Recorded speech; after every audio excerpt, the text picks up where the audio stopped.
So I don't know. And the same things happen with the freaking Vikings. Like I don't even care if they win on Sunday. Well, there's the segue. So yeah, I mean, what's the reset here? So that they either need to win, or the Eagles need to lose. The Vikings can lose it, but still get in as long as the Eagles lose. Also, correct? Eagles need to lose or tie, and the Vikings get in no matter what. Right. As long as the Eagles lose or tie. Okay, so that's right, because we have the tiebreaker of the Eagles. So I mean, and the Eagles are playing the Redskins, who have nothing to play for. Right, because they can't pass the Eagles, right? Other than it's the Eagles Redskins, but right. So and we're playing Chicago, which can bump up can overtake the Rams, correct? They can get a bye, yes. If they win, I think, and Rams lose, maybe. Well, they probably have the tiebreaker with the Rams, right? So maybe if they win, they're the bye. I don't know. So if they win, they have a shot at the bye. Right. So they've got a reason to win, a reason to play for the win, and the Redskins do not, don't have a standings reason to win. So the Vikings are going to lose. Is what that means. Right. Accurate. And it might be a 12-9 game, but the Vikings are going to lose. And it's going to be one of those games where we get into the red zone 6 or 7 times and get 9 points out of it.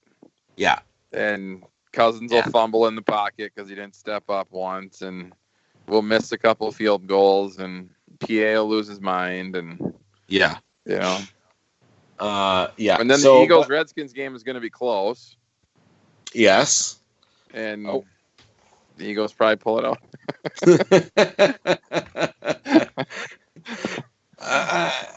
So I mean, obviously it's. By the way, the Wild's got an empty net with 1 minute and 24 seconds to go here in the third period, and it's 4-1 Blackhawks. So I'm obviously not gonna win the over bet. I just need one more to push. I need the empty net goal by Chicago, so I push the bet. That's a sad way to live. But okay, so I guess it's academic until it happens. I don't want to dissect the season until it's actually over, but it's over for all intents and purposes, right? So, but this team can only survive on miracles, right? Like that Kyle Rudolph Hail Mary catch was great, right? And it was a perfect ball by Kirk. Right, it was the whole play was awesome, and it completely changed. They were terrible, the offense up until that point.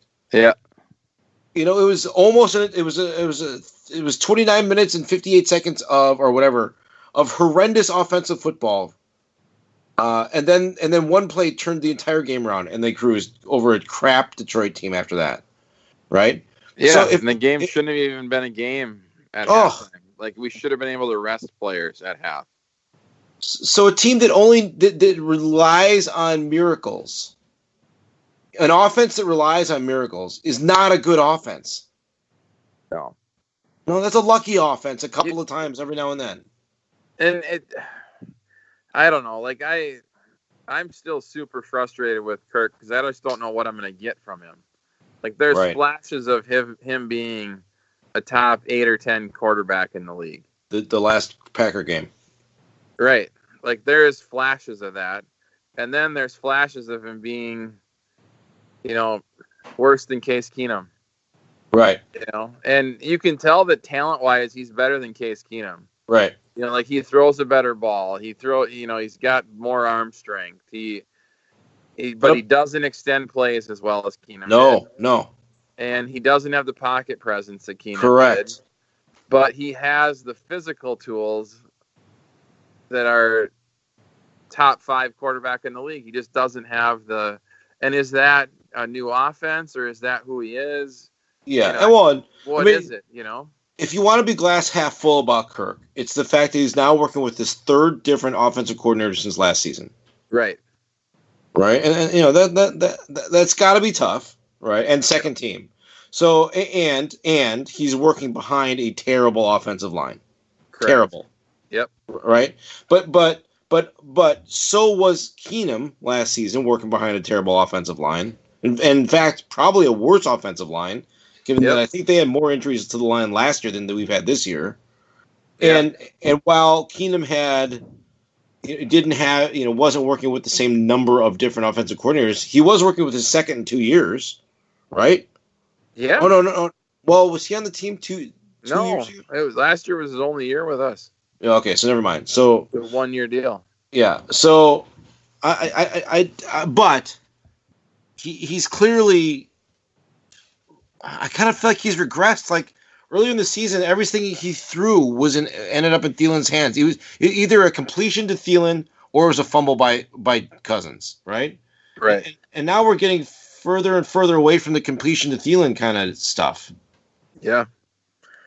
And I mean, Diggs has picked up. Holy crap! I just won the bet. The Wild scored to make it 4-2. We pulled Stalock again, and Kane just scored an empty netter for the hat trick. 5-2 final. I win the bet. Hats are flying at United Center, and there's money in my pocket. And I don't know if I called that earlier in the show that you needed a 5-2 Blackhawks victory. I'm pretty sure I did. If we were I think you did. But this is a great day for sports right now. Unbelievable. I was dead in the water 2 minutes ago. Where are you at on the NHL bet? I'm going to start counting that. Talk for like a minute. I'm going to start counting that. So you're right. Like the half full people with Kirk are he's got the tools. It's his third offensive coordinator. But it's also the same mistakes that he's making that he made in Washington as a young quarterback, right? So you just got to wonder, like, is it him or is it the third offensive coordinator in, probably 4 offensive coordinators in his career, which is what, a 7 year career, right? So what is it with him? And the other thing with the Vikings and I like Zimmer. I think I like his mindset as a defensive coordinator. I like his confidence and kind of cockiness as a coordinator. I'm starting to wonder if he's a team CEO head coach. No, he's Tibbs. He's just like Tibbs to me, in that sense. Yeah, because the kicker goes they cut the kicker. He goes to Oakland, and the kid can't miss because he shortened his stride by half a step. Right. Like that stuff that Prefer, supposedly the special teams guru, should have tried with the kid. And if they did try that with the kid, but it didn't work because Zimmer was throwing him under the bus in the media and cussing him out in practice, like that's on Zimmer. Right. That's being a leader, that's being a coach, that's understanding your players a little bit.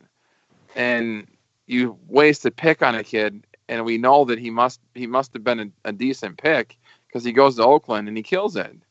Right. So that type of situation has happened a couple times, right? Blair Walsh. Yep. It seems to happen with kickers, but it also just seems to happen around Zimmer. It's like, why is this kid not performing when he, might go someplace else and now perform? I guess Walsh hasn't gone anywhere else and been good, but it's just that deal. Like, is Zimmer screwing up the kicking situation and some of the confidence issues, maybe in the quarterback? Because he did it with Keenum last year. Yeah. He didn't once call Keenum the starter. Right. And he didn't once give Keenum confidence that we were going to even consider him for a contract this year. Right. Right. So you wonder some of those leadership things, if that's well, and it's if you can win with him coaching, it's game management stuff that the head coach is responsible for. I got into an argument with some guys on Twitter about the degree to which he bears responsibility for the offense. My point was, okay, we all know he doesn't coach the offense, right? But as the head coach of the team, he is ultimately responsible for what the offense does, for what the whole team does. And their position was, well, because we all know he doesn't coach the offense, he can't be held responsible for it. I was like, you got to be kidding me! Like, what? Yeah. I mean, but that's not how the world works. If a CEO runs a company and the company's stock price tanks, the CEO is getting fired because of some one division that has a division head.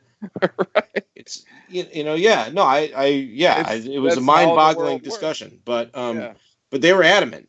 And my point was, look, he's obviously very, very good defensive coach, no doubt about it. Yeah. But he's the head coach. Like I think he's over his head as a head coach. Well, and I think he uses emotion so much in his coaching and in even his hires, his draft picks.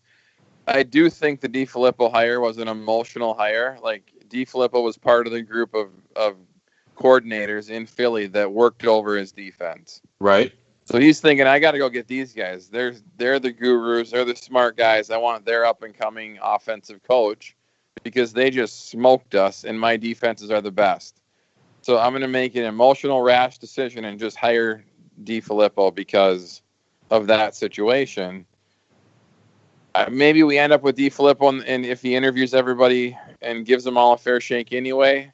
But I just feel like there was some of that with him saying, I need that next best thing. And then I also think he didn't communicate what type of offense he wants to this incoming coordinator.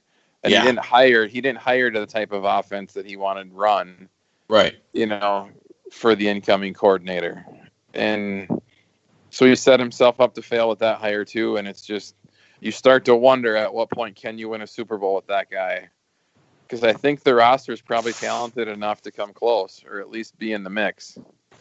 And you wonder if Zimmer's holding him back, Well, and the other thing is, he's got another, if he gets that long of a leash, he can use Prefer as a scapegoat, right? I mean, his scapegoat list still has a name or two on it before he's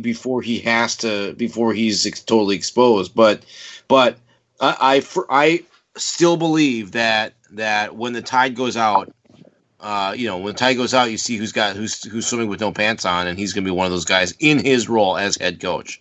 Yeah, Spielman, I think, probably could be another one with the offensive line debacle. I could down with that. Yeah, for sure. So no doubt. But they've also together built one hell of a defense. Correct. And so that they get credit for that, but it, their job is to build an entire team, not just half of a team. Yeah.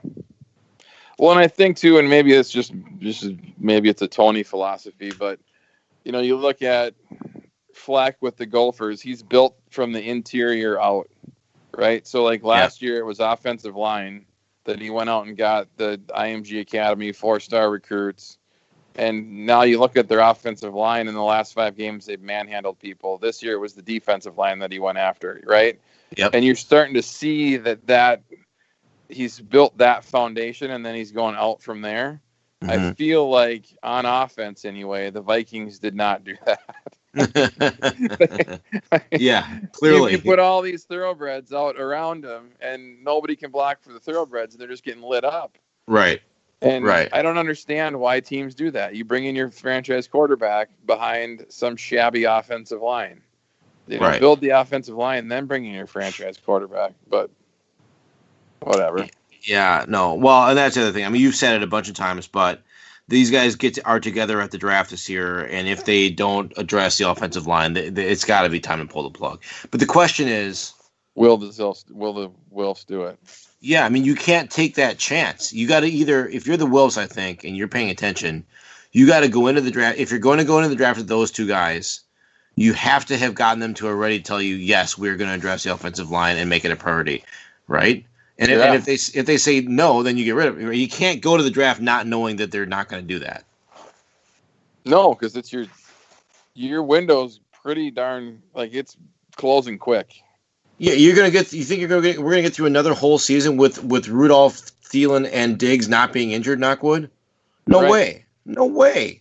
Especially not the we only have Cousins for 2 more years, unless you want to give him another $30 million.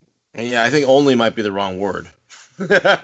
Well, yeah, we have Cousins. Yeah. Yeah. I guess that's if you think he's the guy. Yeah, I think missing the playoffs might be a wake-up call that this team needs. For sure. I think it's a wake-up call that Zimmer and Spielman need for sure. And Cousins.